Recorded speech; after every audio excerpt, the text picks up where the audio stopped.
May pupuntahan tayo ngayon, medyo liwaliw lang ng konti kasi it's a long weekend. Today's Friday at bukas ay Remembrance Day naman, ano, bilang pag-alaala sa may mga pusong makabayan, mga sundalo noong 1900s hanggang 1945, Korean War, Vietnam War at lahat ng war na kung saan na-engage ang Canada. So, we're celebrating the Remembrance Day. November 11 po yan. Kumbaga sa atin ay National Heroes Day naman sa Pilipinas, ano? Bilang pag-alaala natin sa mga heroes natin, sa mga kababayan natin na mga talagang buwis na kanilang buhay ng dugo para sa kapayapaan, demokrasya ng isang nasyon. Okay, speaking of that, na pag-uusap natin ngayon ay kalayaan. Malaya kayo na pumili kung saang lugar kayo gustong mapunta dito sa Canada at malaya rin kayo na pumili kung saan ninyo gustong manirahan pang habang buhay kapag nakarating na kayo dito sa Canada, no? At yun nga ang tanong ni Ate Jem. Sabi niya, hello Kuya Rod. Ang reply ko naman dyan, siyempre, kumusta po kayo? Ask ko lang po sana kung saan ba pwedeng okay na city ng Canada. Fortunately, na-approve ako sa express entry bound to Ontario. May mga options, bigger cities po ba? That's what she means. God bless po and more power sa YouTube channel niyo. Subs po ako, nag-subscribe po siya last year sa channel. Malaking tulong po ang Rod's channel sa life namin na mag-asawa. Sabi ko naman, wow, abangan po ninyo ang vlog ko doon sa particular topic na yan, and sabi niya, hihintay niya raw yung ating reply. Okay, so big cities dito sa Canada, ano ba yung mainam na puntahan dito sa Canada in terms of living, in terms of pamumuhay ninyong mga as family? Kasi sila Ate Gems ay family. Yun lang yung first part ng ating usapan, pero in-interview ko sabi niya ay nasa express entry siya ang kanyang stream na pinasok noon sa Ontario ay sa tinatawag nating admin, kasi noong mga nakaraan tumatanggap sila ng mga admin staff na pwede sa express entry at nakakuha nga siya ng mataas na score kasi yung kanyang asawa ay pinag-IELTS niya rin at nakakuha ng IELTS, and then willing to work here in Canada at nasa managerial position yung kanyang asawa pero siya ay nasa admin staff. So ibig sabihin it goes, no, na malaki yung percentage na makahanap sila ng malaking points, makakuha ng malaking points bound to Canada nga dahil sa points na kanilang nakuha, no.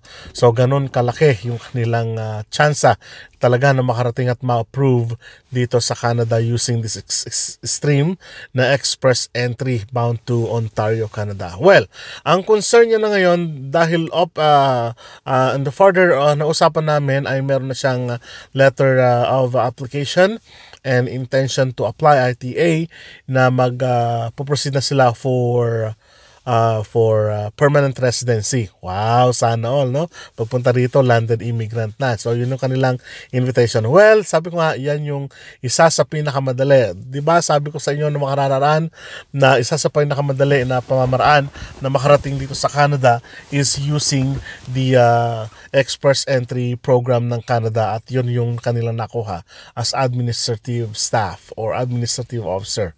Ngayon, doon muna siya sa Ontario, pero ang sabi niya, isa sa mga pinagpipilian niya talaga ay ang Ontario, no? Good luck Ate Gems and family. Hindi ko na babanggitin yung kanilang last name kasi sabi niya, huwag niyo na pong banggitin yung aking last name.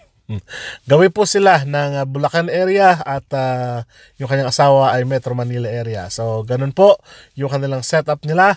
At tinanong ko ba, with regards to yaman naman sa buhay or wealth sa buhay, tinanong ko sila, ano po ba yung mga kabuhayan dyan? So, yung kanyang asawa ay nagmana ng mayroong mga lupain sa gawi ng, kumusta po kayo dyan? Bulacan? Bulacan area.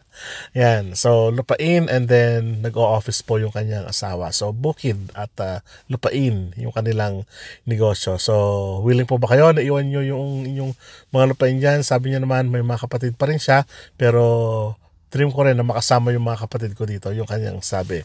Ngayon, punta po tayo sa mga cities na kung saan gusto nyong puntahan dito sa Canada. Bibigyan ko lamang po kayo ng top 5 cities na po pwede nyong puntahan dito sa Canada, Ate Gems. And sa mga nanonood ngayon, at sa mga nagbabalak na magpunta dito sa Canada, ito yung mga cities na kung saan pa pwede nyo siguro masabi na ito ang syudad na para sa akin. No? Simulan natin. So hindi rin po yung ating pag-uusap sa movingtocanada.com. 5 Canadian cities rank among the best in the world. Sinulat po ni Shelby Tivnot noong October 26, 2023.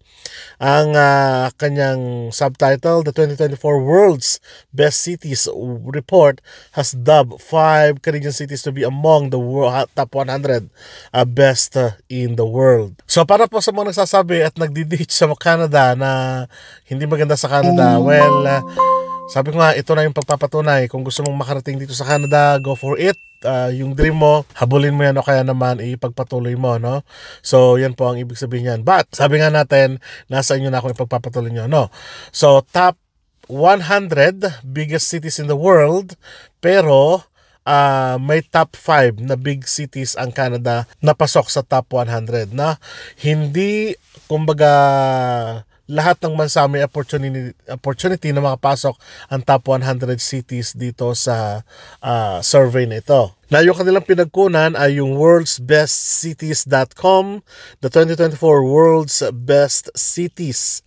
So sa buong daigdig po yan. So nangangahulugan na hindi po nahuhuli ang Canada sa may pinaka-progresibo at mayamang ekonomiyang mga syudad na matatagpuan dito sa North America. Of course, US is US. Marami sila dyan. Pero sabihin natin, the second largest country na may top 5, ganun kalawak yung lupain, is a great news kasi ibig sabihin, people tend to move into bigger cities talaga. Okay, unahin na natin, ano? Toronto, number 23 for welcoming immigrants. Economic growth fueled by immigration and global investment has made Toronto the top city in Canada. Toronto is Canada's largest city and North America's second largest financial city after ng New York. Residents calls it the front door to the country on the hunt for new skilled immigrants. And half of Toronto's population was born outside of Canada. Nakakatuwa yun, no? As of the 2021 census, the Greater Toronto Area, GTA, boasts a population of more than 6.7 million. The impressive amount of crane operations speaks to the Toronto's long-term growth potential. About 238 cranes are operating in Toronto, more than quadruple second place Seattle count of 51. All the construction is optimizing and streamlining on emergent and global destination city. From the reopening of the century-old Massey Hall to the massive new Renzo Piano designed Ontario Court of Justice that combines 6 older buildings under one roof. No, hindi kaila sa atin yan. Marami sa atin, no? Pag sa Pilipinas, Toronto, yan ang ano natin, no? Yan ang laging, kumbaga isa sa mga dream naman talaga natin, ano, makarating sa Toronto, Canada. Pag sinabi kasi natin Toronto, automatic yung Canada, di ba? Ako nung bata ko, pag narinig ko Toronto, Canada. Usually yun, no? So nakita natin, almost 50% ng population are from outside Toronto, from outside Canada. So ibig sabihin, talagang topmost puntahan siya ng mga tao dito sa Canada, no? Marami tayong mga kababayan diyan, mga nurses natin, mga caregivers natin, saludo tayo diyan at marami silang talagang naiambag naman sa ekonomiya ng Toronto simula po noong nag-open ng immigration process ng Toronto. Next one is Vancouver, number 50. Beautiful but pricey. From mountains to the beaches and everything in between, Vancouver is truly a city unlike any other. That's true po. Nakarating na ko po dyan. With its addictive views, mild climate, and multiculturalism, it boasts the largest pan-Asian population outside of Asia. Vancouver is widely recognized as one of the most livable cities in the world. Our ranking places at number 43 globally. Number 43 yun, ha? The report says, although Vancouver came in at 43 globally for livability, overall it's placed 50th in the ranking.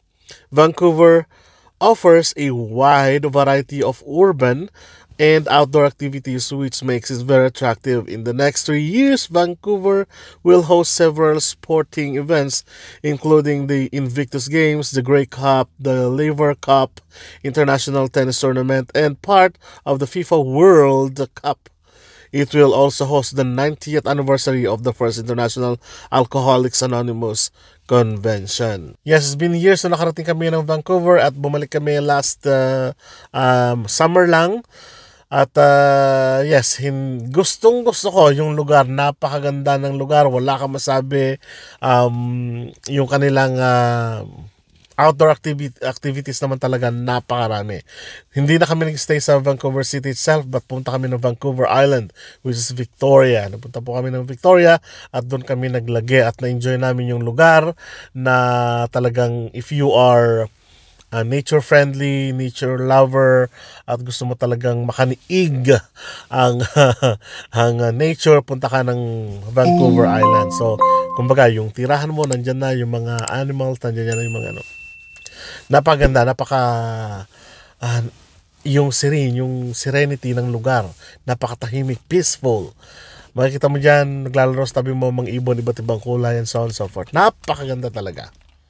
Kaya lang problema, masyado mahal. Dahil sa tagpuan ito ng napakaraming events, sporting events, cultural events, religious events, multiculturalism events, medyo mahal yung kanilang accommodation and of course gas. Medyo sumakit ang ulo ko, Vancouver Island, nung kami ay nagtungo doon. Medyo mahal talaga ang gas pero sulit naman talaga sa pamumuhay at syempre yung kanilang lugar talaga ang binibilin mo, no? So sabi nila kapag nag-snow daw doon, hindi naman talaga snow. Mararanasan mo lang pero not really. So napaka-mild ng lugar. So that is Vancouver Island na isa sa pwede nyong pagpilian na pagpunta nyo dito sa Canada. So depende na sa inyo kung gusto nyo magandang lugar pero medyo pricey yung kanilang mga establishments and buildings. Well, na option nyo po yun. Susunod po, Montreal number 60, North America's European gem, described as Canada's laid-back second city and North America's most European gem. Montreal is known for its unique combinations or contributions to culture and innovations. When Harley Finkelstein, the president of Shopify, discussed why he chose Montreal as his family's new home, he says, "I don't think there's any city in the world that is more entrepreneurial than Montreal."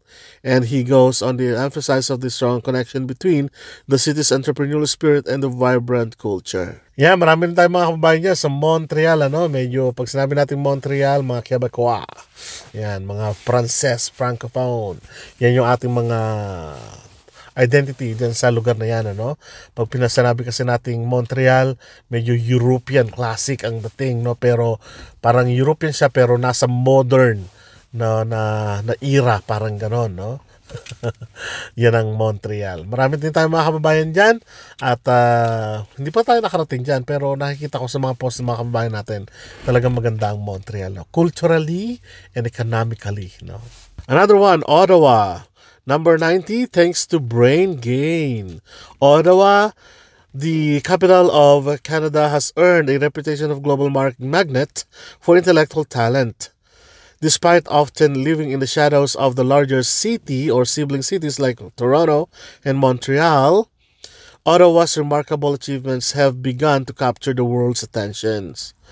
Canada's national 150th birthday celebration in 2017 served as a turning point for Ottawa, shedding light on a population that boasts an astonishing number 6 global ranking of educational attainment. With one of the 4 resident being immigrants, Ottawa's diverse and brainy community has become a driving force. Kausap ko lang nung isang araw yung isang teacher from Philippines na gustong mag-move as a teacher dito sa Ottawa o gusto mag-aral per se dito sa Ottawa at sabi ko go for it. Talagang ang Ottawa ay talagang medyo hub siya ng mga matatalinong tao, hub siya ng medyo talagang high-skilled, brainy na mga tao kasi nandyan yung iba't ibang establishments na ang ginagamit ay combination of skills and brains, no? So pinuboost yan ng Canada, no? Noong 2017, matatandaan ko ang platform nila doon parang sa AI, sa parang ganon.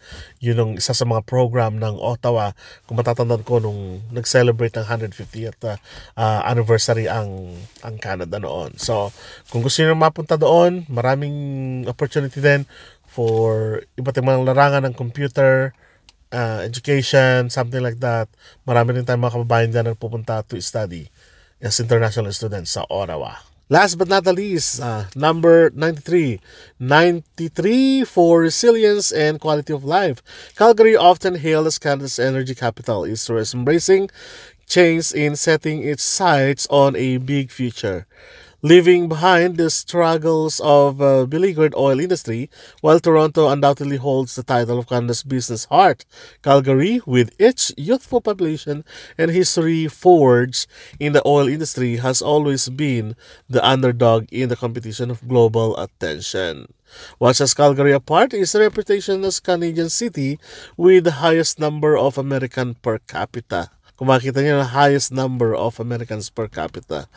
In recent years, it's increasingly become the destination for choice for immigrants seeking fresh opportunities. Calgary ranks number 31 globally, and GDP for per capita, mataas na po yan talaga, for appraising any other Canadian cities, underscoring the city's ability to overcome adversity. Yan, maraming beses tayo napunta ng Calgary, pero nakita natin habang punta tayo doon every summer, kuminsan twice a year tayo nagpupunta doon, makita na talaga ninyo yung development nila, no? Yung expansion ng kanilang houses, ng villages. Makita ninyo yung tinirahan ng ating mga kamag-anak doon. Dati-rati ay hindi naman ganun kalawak, pero nung bumalik kami, may isang plot na inopen uli. Pagdating namin last year lang ay may inopen na naman silang panibagong hectares ng housing and infrastructure. So ganon kabilis yung pagyabong ng Calgary in terms of economy. So yung GDP nila napakataas talaga, pero ang sinasabi nila livable city ang Calgary. Kaya nga yung iba sinasabi nila from Vancouver City ay nagpupunta sila ng Calgary para doon na patuloy na manirahan, ano? At doon nila nakikita yung pagkakaiba ng presyo ng bilihin, ng gas, and so on and so forth, the support from the government, ano? Pero of course naman, lahat ng cities at lahat ng government, provincial government, ay supportive naman sa mga programa na inilalaan para sa mga taong bayan, ano? So yun lang po ang ibig sabihin yan. Now, sa lahat ng city na binanggit natin, saan kayo pupunta? Montreal, Ottawa, Toronto, Calgary, bahala na po kayo kung saan ninyo gustong mapunta, no? Basta ang mahalaga na ibahagi po natin sa inyo yung mga cities kung saan yung top 5 cities. Wala na bang ibang cities? Marami pang ibang cities na medyo mas maliliit kasi sa binanggit natin at more livable sila. Tandaan po ninyo, the bigger the cities, the more na expensive yung yung tinatawag natin cost of living. Mas maliit na cities, mas lesser ang cost of living. Ganun lang po ang ibig sabihin nun, ano? So, depende na po kung saan kayo titira. Ate Gems and family, good luck po sa paghahanap ninyo ng city. And para naman po sa mga kababayan natin na naghahanap dito ng opportunity papunta dito sa Canada, consider ninyo yung maliliit na cities and compare ninyo sa malalaking cities na ito. At ang mahalaga, yung pong makarating kayo dito sa Canada, huwag mo munang pumili ng syudad na napupuntahan. Sila Ate James kasi sigurado na sila na any area ng bigger cities sila pupunta kasi may papers na po sila. Pero pag naghahanap po tayo, tingnan po muna natin yung mga opportunities, ano? So maraming salamat at kita-kita po tayo sa mga susunod na vlog. Hanggang sa muli.